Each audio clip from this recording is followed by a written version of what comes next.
자, 1995년, 96년 현재 고급 언어가 탄생하다.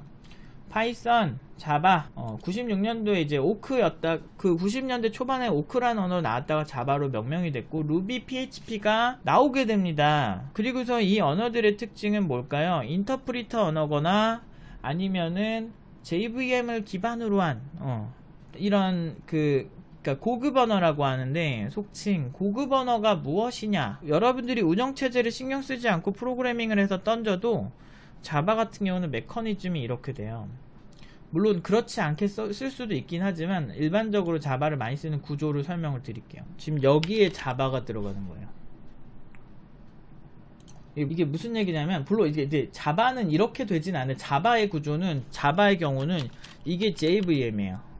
이게 무슨 얘기냐면, 자바를 짠 코드를요, 운영체제 내가 맞추기 귀찮잖아. 그러니까 자바 짤 때 여러분들 막 기본 규칙이 그거잖아. 그 JVM을 깔아야 되잖아. 자바 가상 머신이라 그래서 얘가 어셈화 시켜주는 거예요. 그러니까 자바를 컴파일 할 때 완벽하게 C처럼, 아까 C는 여기서 바로 어셈화가 되잖아요. 그게 아니고 자바에서 JVM에서 실행할 수 있는 코드화가 어느 정도 되고, 그 다음에 JVM에서 그걸 가지고 이제 그 운영체제나 시스템에 맞게 그 CPU 아키텍처에 맞게 이렇게 움직이는 거예요. 그래가지고 실행할 수 있는 코드거든요. 그러니까 지금 고급 언어들이 다 이래요. 예를 들어서 PHP 같은 경우도 C로 작성이 됐거든요. 자바의 김성규님이 자바의 바이트 코드와 C 언어가 비슷한 레벨의 코드라고 보아도 괜찮을까요? 네, 비슷하게 이해하셔도 무방할 것 같아요. 완벽하게 똑같진 않은데 그냥 큰 틀이 이렇다는 거니까, 그냥 고급 언어들은 저런 구성을 갖고 있구나 이렇게 생각하시면 돼요.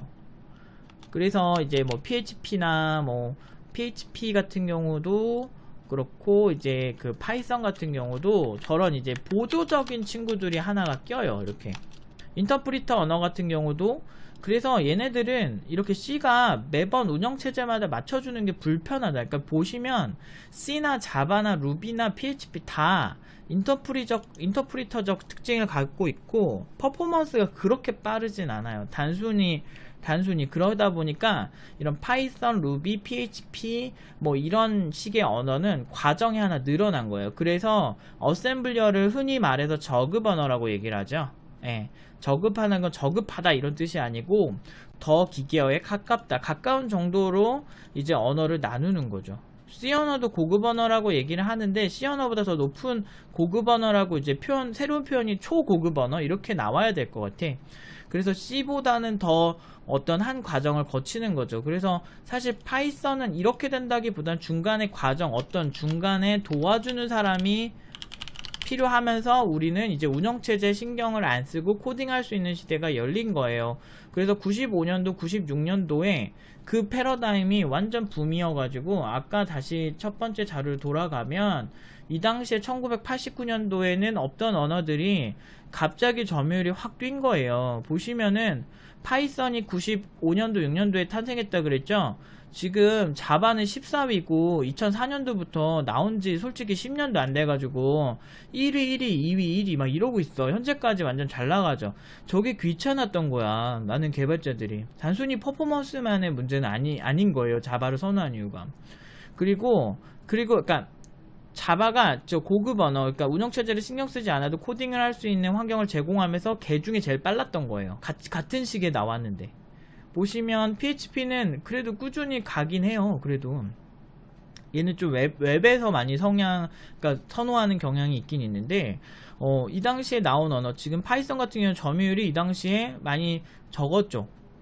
근데 이걸 제 나름대로 해석을 해보자면, 이 당시에 우리가 1999년도 이때만 해도 컴퓨터 성능이 되게 중요했거든요.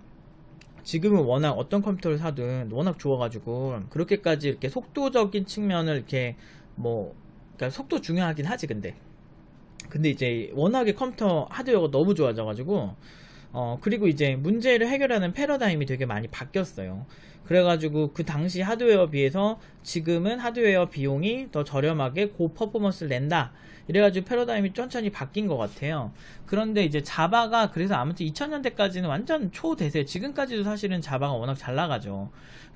똑같이 고급 언어고 운영체제 신경 안 쓰는데 좀 빠르잖아. 운영체제 신경 안 쓰면서 코딩하기 제일 좋은 언어를 따지자면 솔직히 말해서 자바나 이런 거 막 파이썬도 좋고, 근데 파이썬은 좀 특수한 배경이 있는 게 이게 보시면은 1999년 나오고 난 다음에 랭킹이 그렇게 높지가 않아요. 그런데 파이썬이 왜 점점 이렇게 늘어났냐면, 파이썬은요, 미국에서 워낙에 그 기초 레벨에서 많이 가르치기도 했었고, 문법이 좀 단순 명료하면서 쉬운 편이에요. 그래서 이 파이썬이 그 PHP 못지않게 되게 쉬워요. 그래서 저는 쉬운 언어를 친구들한테 가르치는 걸 되게 좋아하거든요. 왜 그러냐면, 프로그래밍적인 큰 틀은 쉬운 언어로 한 다음에 좀 저급 언어로 점점 내려가도 사실은 상관이 없거든요. 그 C 언어 잘한다는 분들 중에 사실 뭐 어셈블리어 제대로 짜는 사람 그렇게 많지 않아요. 이렇게 그 C만 그냥 하는 거죠. C만. 근데 제가 이런 영상을 만들게 된 이유도, C는 완벽해, 무조건 C를 해야 돼, C가 최고야, 이래서 종교적인 맹신적인 느낌을 그냥 잘 모르겠어. 그러니까 어떤 막 그런 거 있잖아, 뭔가 객관적으로 비교를 하고 역사를 알고 뭐 C를 맹신을 해야지, 뭐 그냥 무조건 C가 좋아요, 빠르니까 좋아요, 이렇게 생각하는 건 정말 단순한 거죠. 그래서 그런 게 이제 싫어서 하는데, 이게 보면 그래서 이제 여러분들이 역사를 좀 잘 아셔야 돼요. 그래서 그 역사를 제대로 아시고 팩트를 확인을 제대로 하셔야만 여러분들이 정확한 공부를 하실 수 있고, 그렇게 되면 타겟팅이 높아지는 거죠.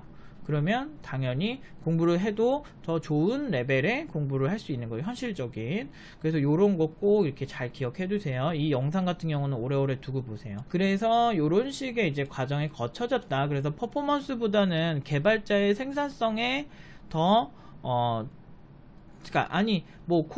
그리고 개발자의 생산성도 생산성인데, 이 이전의 언어가 C 말고 A다, 뭐 리스프, 무슨 뭐 코볼, 뭐 또 뭐 있지? 파스칼, 이런 언어들이 사실 이런 90년대 나온 이제 고급 언어들과는 좀 다른, 내가 C처럼 메모리 할당하고 내가 하고 싶은 대로 할 수 있어요. 좀 그러다 보니까 퍼포먼스적인 측면에서 C 못지않게 굉장히 빨라요, 사실은. 그렇기 때문에 사실 지금 고급 언어인 자바랑 C를 비교하는 거는 사실 되게 그 카테고리가 좀 다른데 비교하는 느낌이 좀 강해요.